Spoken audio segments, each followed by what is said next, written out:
எல்லாருக்கும் வணக்கம். மனிதர்கள் படம் வந்து நான் பார்த்தேன். ஸோ பிரசாத் எனக்கு சீனியர் ஊரில். அது மூலியமா தான் வந்து எனக்கு ஏற்கனவே கதை சொன்னார். பட் அந்த படம் இல்லை, இது வேற கதை இது. படம் பார்த்தேன், ரொம்ப ஆச்சரியப்பட்டேன் ஆக்சுவலாக. எப்படி முதல் படம்னு சொல்கிறாங்க, எந்த விதத்துலையும் அது முதல் படமாக எனக்கு தெரியவே இல்லை. டைரக்ஷனாக இருக்கட்டும், இல்லைனா வந்து டெக்னிக்கல் சைடாக இருக்கட்டும், இல்லை ஆர்டிஸ்டாக இருக்கட்டும், அந்த சின்ன சின்ன கேரக்டர்ஸ் இங்கே நிறைய பேர் மற்ற ஆர்டிஸ்ட் வரலன்னு நினைக்கிறேன். ஒரு சின்ன ஒரு சம்பரம் இருக்கும். அந்த வண்டியில் போயிட்டு இருக்கும்போது வழிப்பறி பண்ணுறதுக்கு ஒரு 4 பேர் வருவாங்க.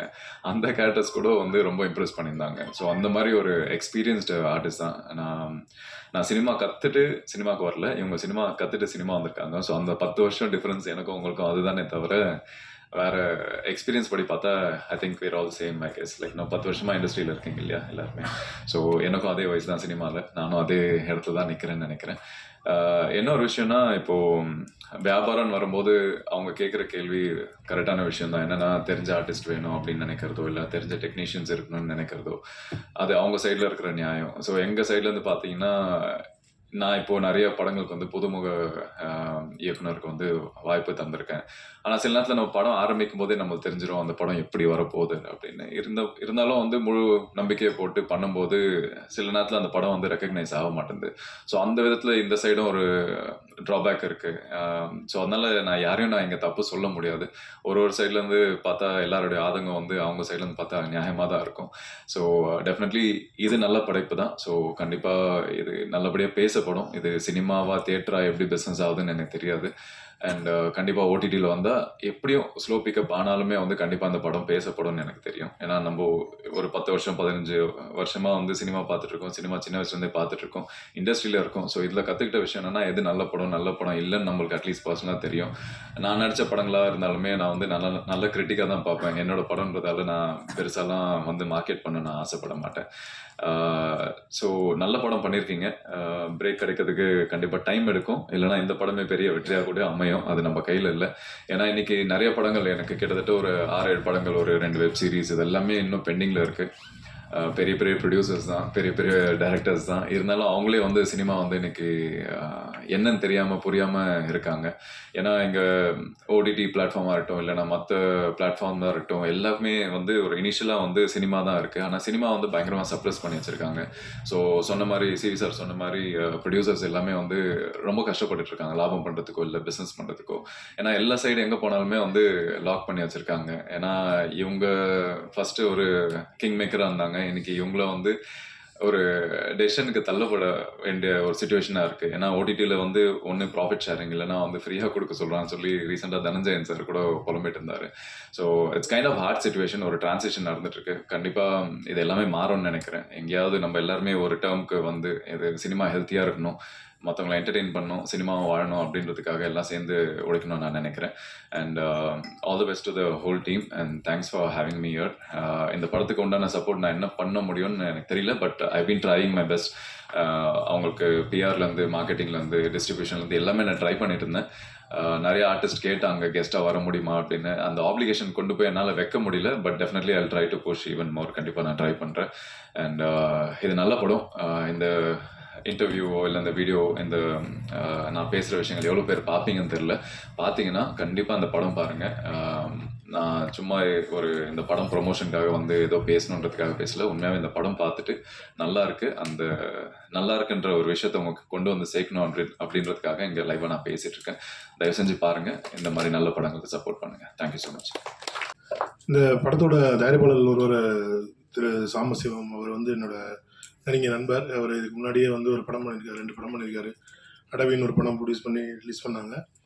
இது 2வது படம்னு நினைக்கிறேன். இந்த படம் எடுத்துகிட்டு இருக்கும்போது என்கிட்ட வந்து ஒரு நாள் சொன்னார், இந்த மாதிரி பாதி ஃபுட்டேஜ் இருக்குது பார்க்குறீங்களா அப்படின்னா. நான் படம் பார்த்துட்டே இருந்தேன். அப்புறமேட்டு கேட்டேன், என்னங்க பேசிட்டே இருக்காங்க, யாரும் லேடிஸே இல்லை, ஹீரோயினே கிடையாது படத்தில் அப்படின்னு. அவர் இல்லை, நாங்கள் 5 பேர் தான், இது மட்டும் தான் நாங்கள் போயிட்டுருக்கோம் அப்படின்னாரு. அப்போ நான் அவர்கிட்ட ஒரு இன்சிடென்ட் சொன்னேன். ஏங்க நாங்கள் சூதுன்னு ஒரு படம் எடுத்தோம், அதில் வந்து அந்த பொண்ணு வந்து கனவுல வருவாங்க அந்த படம். இப்போ நலன்ட்ட எப்படி நலன் இந்த மாதிரி கேரக்டர் எழுதுனீங்கன்னு கேட்டேன். அப்போ சொன்னார் என்கிட்ட வந்து, இல்லை சார் அந்த படத்தில் வந்து பூராமே கான்மேன்ஸு, அவங்களுக்கு நடுவில் ஒரு பொண்ணை என்னால் வைக்க முடியல, அதனால் நான் பொண்ணே இல்லாமல் தான் கதை எழுதினேன். அதை கொண்டு போய் சுந்தர்சி சார்கிட்ட படிக்க கொடுத்தேன். ஏன்னா அப்போ அவர் வந்து அவருக்கு ஸ்கிரிப்ட் எழுதிட்டு இருந்தார். அப்போ அவர் சொல்லியிருக்காரு, தமிழ் சினிமாவில் பொண்ணே இல்லாமல் படமா, அப்படிலாம் இருக்கவே கூடாது, எப்படியாவது நீ அதில் வந்து ஒரு பொண்ணை கொண்டு வா அப்படின்னாரு.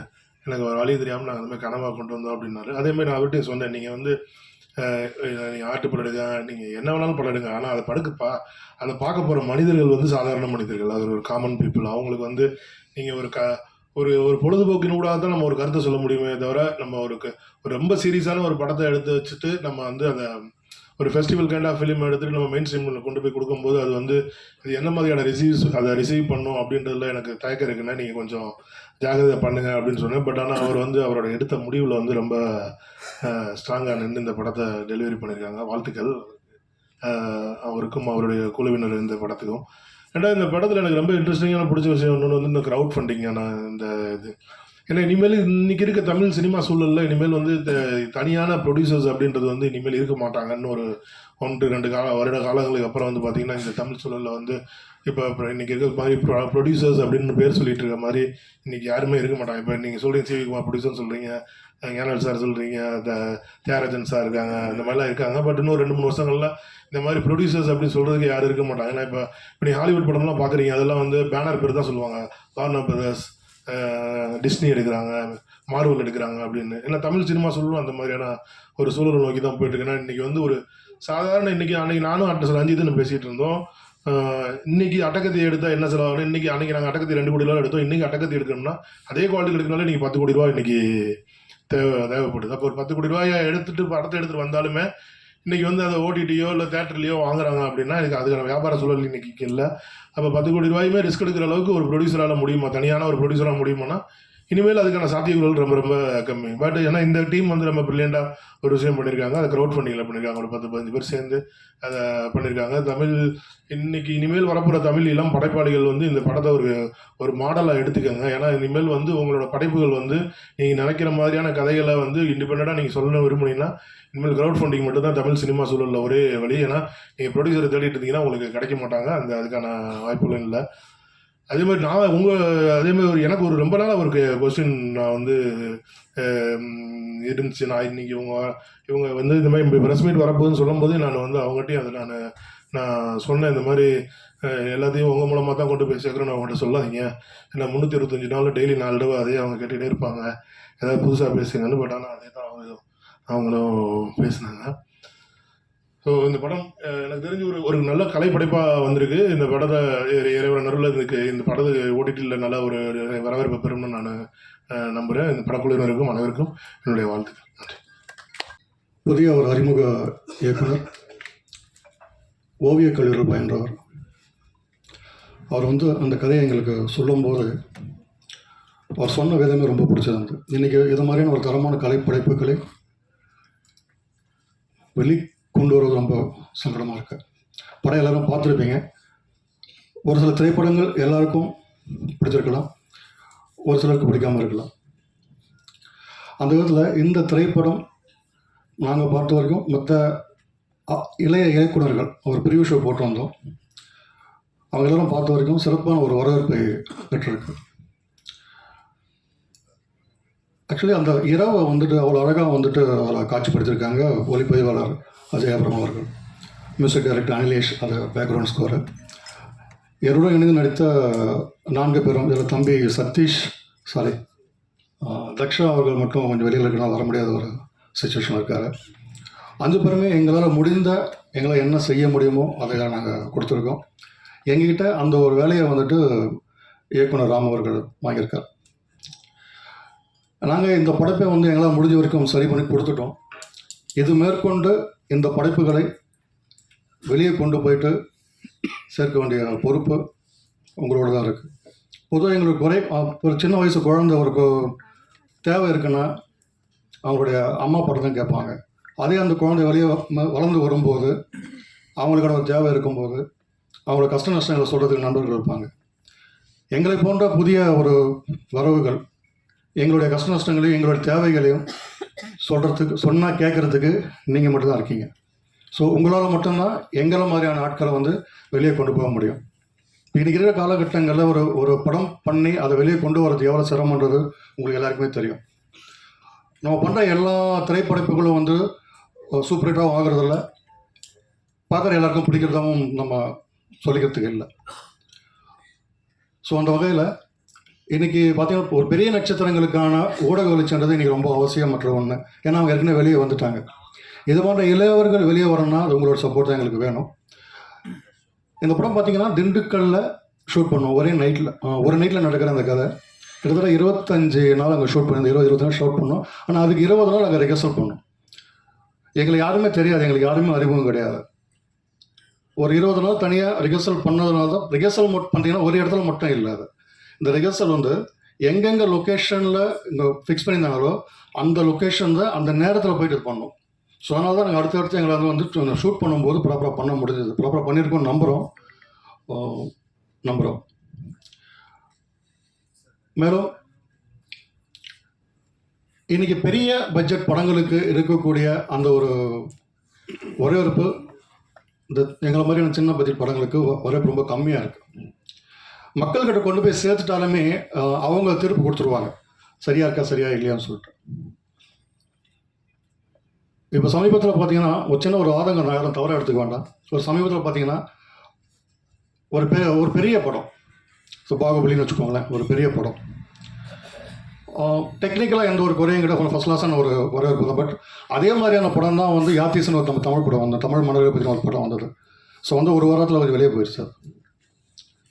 ஸோ அது எங்கே நடக்குது, எங்கே தப்புன்றது எங்களுக்கு சரியா தெரியல. நாங்கள் கொண்டாடணும் சார் அந்த படத்தை யாத்து செய்ய, சரிங்களா? நீங்கள் தேட்டர் ஃபுல் பண்ணல, மற்ற விஷயம் பண்ணலன்னா நாங்கள் என்ன சார் பண்ண முடியும்? இல்லை, நான் உங்களுக்கு குறை சொல்ல. இப்போவும் வந்து என்னென்னா ஒரு குழந்தையோ ஒரு வயசாக ஒரு இளங்களோ எங்களுடைய குறைகளையும் விஷயங்களையும் உங்களுக்கு பகிர்ந்து தான் முடியும் மொழியும் நான் உங்களுக்கு குறை சொல்றதுக்காக சொல்லுவேன். அப்போ தேட்டர்னா அடுத்து அதான் சொல்ல வரேன். இப்போது மவுத் ஸ்டாக் வச்சு நாங்கள் படத்துக்கு போகிறோம், பேப்பர் பார்த்து படத்துக்கு போகிறோம். இதுக்கு அடுத்து அந்த படத்தை கொஞ்சம் நிற்க வச்சுருந்தாங்கன்னா இன்னும் கொஞ்சம் நல்லா போயிருக்குன்றதுக்காக நான் சொல்ல வரேன். தவறாக எதுவும் சொல்லலை, தவறாக புரிஞ்சுக்க வேண்டாம், சரிங்களா? ஒரு சின்ன ஒரு ஆதங்கம் தான். இப்போ மனிதர்கள் வந்திருக்கு, எங்களுக்கு நிறைய பேர் வரவேற்பு பிடிச்சிருக்கு. மக்கள்கிட்ட போய் சேர்ந்துட்ட பிறகு அவங்க வந்துட்டு அதை எடுத்துக்கிறாங்களா இல்லையான்றது அவங்களுடைய தனிப்பட்ட விருப்பம் தான். நம்ம யாரையும் வந்து திணிக்கவும் முடியாது. இப்போ இங்கே இருக்கிறவங்களுக்கே வந்துட்டு பாதி பேர் பிடிச்சிருக்கலாம், பாதி பேர் பிடிக்காம இருந்திருக்கலாம். நம்ம அதை வந்துட்டு நாங்கள் ஒரு படைப்பை கொடுத்துட்டோம், நீ கண்டிப்பாக ரசிச்சாகணும்னு சொல்லி திணிக்கிறதுக்கான வழி வந்து எங்களுக்கு இல்லை. அது என்னன்றதை எது ஆனஸ்ட்டாக எழுதினா போதும் தான். நீங்கள் என்ன உண்மை உங்களுக்கு பட்டிருக்கோ அது தாராளமாக எழுதலாம், அது தவறு ஒன்றும் இல்லை. எங்களுக்கு தெரிஞ்சால் எங்களால் முடிந்தால் இந்த படைப்பை நாங்கள் கொடுத்துருக்கோம், சரிங்களா?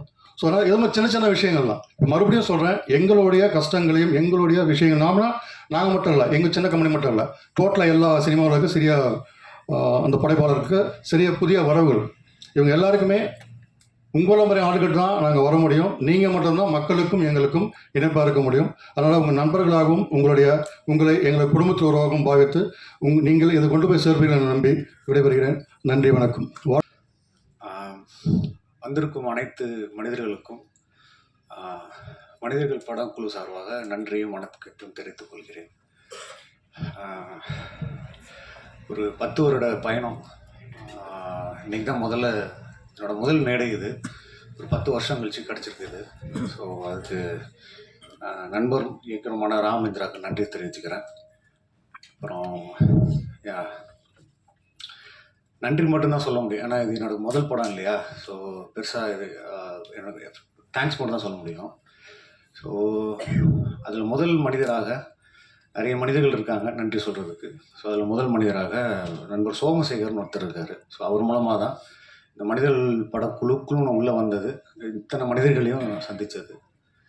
ஸோ கூட வேலை செஞ்ச டெக்னீஷியன்ஸ், அப்புறம் நடித்த நடிகர்கள் எல்லாருக்கும் மகிழ்ச்சியும் வாழ்த்துக்களையும் தெரிவித்துக் கொள்கிறேன். நன்றி, தேங்க்யூ. வணக்கம், என் பேர் குணவந்தன். நான் இதில் மனோ அப்படிங்கிற கேரக்டர் பண்ணியிருக்கேன். ரொம்ப நர்வஸாக இருக்கேன். ஃபர்ஸ்ட் டைம் இந்த மாதிரி ஸ்கூல் காலேஜ் எதுக்கும் நான் அது மாதிரி ஸ்டேஜ் ஏறி எதுக்கும் பேசினதில்லை. ஸோ ஏதாவது பேச தெரியாமல் பேசிட்டு நான் மன்னிச்சிருக்கேன். ஸோ என்னோடய ஜேர்னி ரொம்ப ஒரு காலேஜ் ஷார்ட் ஃப்ரெண்ட்ஸோட ஷார்ட் ஃபிலிம்ஸ் இந்த மாதிரி நடிக்க ஆரம்பிச்சு சினி இண்டஸ்ட்ரியிலே ஏடிங் ஒரு வேறு டிபார்ட்மெண்ட்லாம் ஒர்க் பண்ணி எங்கள் அப்பா மூலிமா ஒரு ரேண்டமான ஒரு கான்டாக்ட், அவரோட ஸ்கூல் ஃப்ரெண்ட், அங்கேருந்து வந்த ஒரு ஃப்ரெண்ட்ஸ் அஸ்வின் அண்ட் அபிஷேக், அவர் மூலியமாக தான் எனக்கு இங்கே கனெக்ட் ஆச்சு. ராமேந்திரான்னு சொல்லிட்டு ஒரு டைரக்டர் படம் பண்ணுறாரு, நீங்கள் போய் ஆடிஷன் பண்ணுறீங்களா அப்படின்னு. ஸோ ஒரு பீப்புளோட கனெக்ஷன் எங்கேயோ இருந்து ஆரம்பித்து எங்கேயோ இருந்து கனெக்ட் பண்ணி யார் மூலியமாக எங்கேயோ சான்ஸ் தேடிட்டு இருந்த டைமில் யார் மூலியமாக எங்கேயோ இருந்து கனெக்ட் பண்ணி வந்த இடம் தான் இது. இதுதான் என்னுடைய ஃபர்ஸ்ட் படம் ஃபுல் ஃப்ளெஜ்டாக ஒரு லீட் கேரக்டராக நடிக்கிறதுல. ஸோ எனக்கு கொடுத்த ஸ்பேஸில் ராம் டேரக்டர் என்னை நம்பி எனக்கு கொடுத்த ஸ்பேஸில் நான் என்ன ஒர்க் பண்ண முடியுன்றதை எனக்கு நான் ஹானஸ்டாக ஒர்க் பண்ணியிருக்கேன். ஸோ ஒரு ஹானஸ்டான ஒர்க்கை நீங்கள் நிஜமாக நம்பி பண்ணீங்கன்னா எவ்வளோ தூரம் அது எங்கே வரும் தானாக நடக்குமோ அது நடந்தது தான் இது. ஸோ நான் இங்கே நின்று பேசுகிறேன் அப்படின்னா அதுக்கு டைரக்ஷன் அண்ட் ப்ரொடக்ஷன், எங்கள் ப்ரொடியூசர்ஸ், எங்களோட ஃப்ரெண்ட்ஸ் எல்லாருக்கும் அவங்க தான் காரணம். ஸோ அவங்களுக்கு முதல்ல thank you. And also thanks to my family and friends. So அவங்களால தான் நான் இவ்வளோ நாளாக சஸ்டெயின் பண்ணி சர்வே பண்ணிகிட்ருக்கேன். ஏதாவது பண்ணுவான், எப்போயாவது கண்டிப்பாக ஏதாவது ஒன்று வரும் அப்படின்னு. ஸோ அவங்களுக்காக நான் கண்டிப்பாக இது ஒரு நல்ல படம் நான் பண்ணியிருக்கேன் அப்படின்ட்டு நான் தைரியமாக சொல்லலாம். ஸோ நாளைக்கு ரிலீஸ். ஸோ மக்கள் அதை பார்த்துட்டு நாங்கள் எல்லாருமே எப்படி பண்ணியிருக்கோம், இந்த படத்தை நிஜமாகவே கொண்டாடுவாங்களா, எல்லாமே அது அவங்க கையில் தான் இருக்குது. ஆல்சோ ப்ரெசன்ட் மீடியா உங்கள் கையிலையும் இருக்குது. உங்கள் எல்லாருக்குமே தேங்க்யூ ஃபார் கமிங். தேங்க்ஸ். எங்களுடைய குழு மீது மிகுந்த நம்பிக்கை வைத்து எப்போவுமே ஒரு பாசிட்டிவாக எங்களுக்கு நிறைய ஐடியா சொல்லக்கூடிய சிவி குமார் சார், அவருக்கு ரொம்ப நன்றி இங்கே வந்திருக்கிறதுக்கு. அப்புறம் சந்தோஷ் பிரதாப் சார், அவரும் படம் பார்த்துட்டு ரொம்ப ரொம்ப நம்பிக்கையோடு பேசினாங்க. நிறைய சினிமாவில் இருக்கக்கூடிய இயக்குனர்கள் நிறைய பேருக்கு படத்தை பற்றி சொல்கிறாங்க, இந்த மாதிரி ஒரு சின்ன டீம் இருக்குது அப்படின்னு சொல்லி ஒரு பாசிட்டிவாக எல்லாருக்கிட்டையும் எடுத்துகிட்டு போகிறாங்க. அவருக்கு ரொம்ப நன்றி. அப்புறம் எங்களுடைய மற்ற எல்லாமே நாங்கள் எல்லாம் ஒரு குடும்பம் மாதிரி தான். மற்ற எல்லாருக்கும் நன்றி. இந்த படம் வந்து பேசுகிறதுக்கு சரி ஏதாவது எழுதலாம், பயிற்சி எடுத்துகிட்டு வரலாம் அப்படின்னு நினச்சேன். ஆனால் அது கூட சுத்தமாக நேரம் இல்லை.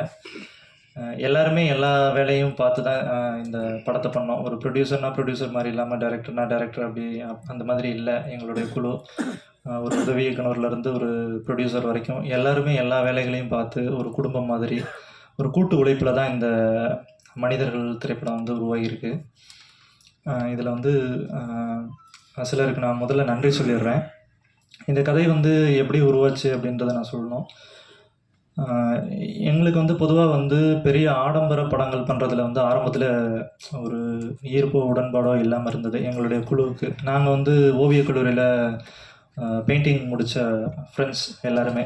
அப்போ கல்லூரி காலத்துலேருந்து சினிமாவை பற்றின விவாதங்கள், உரையாடல் எல்லாமே வந்து எங்களுக்குள்ளே ரொம்ப தீவிரமாக இருந்துகிட்டு இருந்தது. அப்போ இருந்தே நம்ம வந்து படம் பண்ணணும், அதை பற்றின பேச்சுகள் வந்து இருந்துகிட்ருக்கோம். நான் ஒருத்தர் மட்டும் சினிமாவில் வந்து சஸ்டெயின் ஆகியிருந்தேன். மற்ற எல்லாருமே வந்து வேறு ஒரு துறைக்கு போனாலுமே வந்து இந்த ஒரு 10 வருஷம் கழித்து அவங்க எல்லாரும் வந்து இணைந்து தயாரித்து இந்த படம் வந்து உருவாகியிருக்கு. இந்த கதை வந்து இப்போ நான் என்னுடைய சொந்த ஊர் வந்து திண்டுக்கல். இந்த கொரோனா டைமில் வந்து கொரோனா டைமில் தான் ஊரை பற்றி புரிஞ்சிக்க முடிஞ்சது என்னால். நான் ஸ்கூல் முடித்தோடனே வந்து சென்னைக்கு வந்தாச்சு. அந்த ஊருடைய தன்மையும் அந்த நிலத்துடைய வாசமும் அந்த உயிர்ப்பும் வந்து புரிஞ்சுக்கிற அந்த ஒரு நாள் வரும்போது நான் வந்து சென்னைக்கு வந்துட்டேன். ரொம்ப வருஷம் ஆயிடுச்சு. அதுக்கப்புறம் வந்து இந்த கொரோனா டைமில் தான் ஒரு வருஷம் வந்து தங்கக்கூடிய ஒரு சூழல் வந்தது. அப்போ தான் அங்கே இருக்கக்கூடிய மனிதர்களும், அங்கே இருக்கக்கூடிய ஸ்லாங்கும், அங்கே இருக்கக்கூடிய லேண்ட்ஸ்கேப்ஸ் எல்லாமே எனக்கு பெரிய ஒரு ஆச்சரியத்தை கொடுத்தது. நம்ம ஏதோ கற்பனையிலேயே வந்து கதைகளை பின்னிக்கிட்டு இருக்கோம், சுற்றி நம்மளை சுற்றி வந்து கவனிக்காமல் இருந்துட்டோமே அப்படின்ற ஒரு விஷயம் வந்து அப்போ தான் அங்கே ரியலைஸ் ஆச்சு. அங்கே சுற்றி இருக்கக்கூடிய நிகழ்வுகள், மனிதர்கள், அவர்களை பார்த்த அந்த அண்டர்ஸ்டாண்டிங்கில் உருவானது தான் இந்த மனிதர்கள் கதை. இந்த கதையை ரெடி பண்ணிவிட்டு நண்பர்கள்ட்ட சொல்லும்போது எல்லாருக்கும் ரொம்ப ரொம்ப பாசிட்டிவாக இருந்தது. நல்லா பண்ணலாம் அப்படி இப்படின்னு பேசிகிட்டு இருந்தோம். ஆனால் இது எந்த தயாரிப்பாளரும் ஒத்துக்க மாட்டாங்க இந்த கதையை போய் சொன்னால். வாய்ப்பு மிக குறைவு. ஏன்னா நான் எந்த திரைப்படத்துலேயும் வந்து உதவியாளராக இருந்ததில்லை, ஷார்ட் ஃபிலிம்ஸ் மூலமாக தான் வந்திருக்கேன். அப்போ நம்மளுடைய ப்ரொஃபைல் வந்து ரொம்ப முக்கியமாக இருக்குது. அது கொஞ்சம் ஒரு தடையாகவும் இருந்தது. அப்போ நம்ம வந்து ஃப்ரெண்ட்ஸ் எல்லாம் சேர்ந்து இண்டிபெண்ட்டாக பண்ணலாம் அப்படின்னு ஒரு சின்ன பேச்சு கிளம்பிட்டு இருந்தது. அப்போ ஒரு உரையாடலில் வந்து நாங்கள் ஒரு 7-8 நண்பர்கள் ஒன்றா உட்காந்து பேசிகிட்டு இருந்தோம். அப்போ வந்து பிரசாத் அண்ணா, ராஜேந்திர பிரசாத், அவர் வந்து ஒரு 10 வருஷத்துக்கு முன்னாடி நான் கல்லூரி காலத்தில் பார்த்தது. அன்னைக்கு வந்து வந்திருந்தார், எதேர்ச்சியாக வந்திருந்தார். அவர் அடையாளம் கூட எனக்கு தெரியல. இப்போ தாடி மீசெல்லாம் வளர்த்து அங்கே பேசிகிட்டு இருக்கும்போது என்ன பண்ணிகிட்டு இருக்கீங்க போது இந்த மாதிரி வந்து ஒரு இண்டிபெண்ட்டாக ஏதாவது படம் பண்ணலான்ட்டு ஒரு கதை ரெடி பண்ணியிருக்கேன் அப்படின்னாரு. அப்படியா, என்ன எப்படி பண்ணுவீங்க அப்படின்லாம் கேட்டார். நான் சொன்னேன், இந்த மாதிரி ஒரு சின்ன தொகை இருந்ததுன்னா பண்ணிடலாம். அப்படியா அப்படின்னு சொல்லிட்டு உடனே பேக்கில் இருந்து ஒரு 1.5 லட்ச ரூபாய் எடுத்து கையில் கொடுத்துட்டு நீங்கள் வேலையை ஆரம்பி அப்படின்னாரு. அது எல்லாருக்கும் வந்து பயங்கர ஒரு அதிர்ச்சி, அப்புறம் நெகிழ்ச்சியாகவும் இருந்தது. நாங்கள் ஃப்ரெண்ட்ஸ் எல்லாம் ஒரு மாதிரி கலக்கமாயிட்டோம். நீ இப்பயே ஆரம்பி, நான் மற்ற அமௌண்ட்லாம் தரேன் அப்படின்ட்டு. அப்போ உடனே பக்கத்தில் இருக்க ஃப்ரெண்ட்ஸ் எல்லாருமே வந்து நான் ஒரு 4 லட்சம் தரேன், 5 லட்சம் தரேன் மச்சி, நானும் ரெடி பண்ணுறேன் அப்படின்னு சொல்லி இது இந்த மாதிரி வந்து உருவாச்சு. இது இது யாரும் நினச்சி பார்க்க முடியாதது. இது இப்படி நடக்குமா அப்படின்னும் தெரியல. இதை கேள்விப்பட்ட ஃப்ரெண்ட்ஸ் ஆஃப் ஃப்ரெண்ட்ஸ், யூகேல இருக்கக்கூடிய நவீன், இங்கே தரணிதரன், அப்புறம் யுவராஜ், எல்லாருமே வந்து கலந்து ஒவ்வொரு நண்பர்களும் இப்போ எங்களை பற்றின ஒரு நம்பிக்கையோட எங்கெங்கிருந்து வந்து அமௌண்ட்டை கொடுத்தாங்க. இப்போ ரொம்ப நம்ம வற்புறுத்தியோ இல்லை யார்கிட்டையும் வந்து சார் எப்படியாவது பண்ணுங்க அந்த மாதிரி வந்து நம்ம கேட்கவே இல்லை. இது வந்து ஒரு முழுக்க முழுக்க ஒரு நம்பிக்கையின் பேரில் தான் இந்த ஒரு கூட்டணி வந்து உருவாச்சு. அப்படி தான் இந்த படம் வந்து ஸ்டார்ட் ஆச்சு. அதுக்கு ரொம்ப முக்கிய காரணமாக இருந்த பிரசாத் அண்ணாவுக்கு ரொம்ப நன்றி. அதுக்கப்புறம் வந்து தரணிதரன், பரிமளா குலோத்துங்கன், அதுக்கு அடுத்து நண்பன், அப்புறம் யுவராஜ், அவர் வந்து இங்கே வரல. இப்போ இன்னொரு யுவராஜ் வந்திருக்காரு, அந்த நண்பர். இவங்க எல்லாருக்கும் நன்றி. இதை கேள்விப்பட்ட நவீன், அந்த யூகேல இருக்க அந்த ப்ரொடியூசர், அவரும் வர முடியல. அவருக்கும் ரொம்ப நன்றி தெரிவிச்சுக்கிறேன். இந்த ஒரு கூட்டணி உருவானோடனே வந்து ஒரு மிகப்பெரிய ஒரு சப்போர்ட்டாக மேற்கொண்டு வந்த சாம்பசிவம் சார், அவர்கிட்ட போயிட்டு நாங்கள் இந்த மாதிரி ஒரு படம் பண்ண போகிறோம் அப்படின்னு சொல்லிட்டு சொல்லும்போது அவருக்கு கதை ரொம்ப பிடிச்சிருந்தது. அவர் வந்து சரி இந்த குழு வந்து ஒரு நம்பிக்கையோடு இருக்குது, ஒரு புதிய முயற்சியை பண்ணுறாங்க அப்படின்னு சொல்லி அவரும் இந்த குழுவுக்குள்ளே மிக முக்கியமான ஒரு ஆளாக வந்து இந்த படத்துடைய வடிவம் வந்து இன்னும் கொஞ்சம் பெருசாச்சு. அவருக்கு ரொம்ப நன்றி.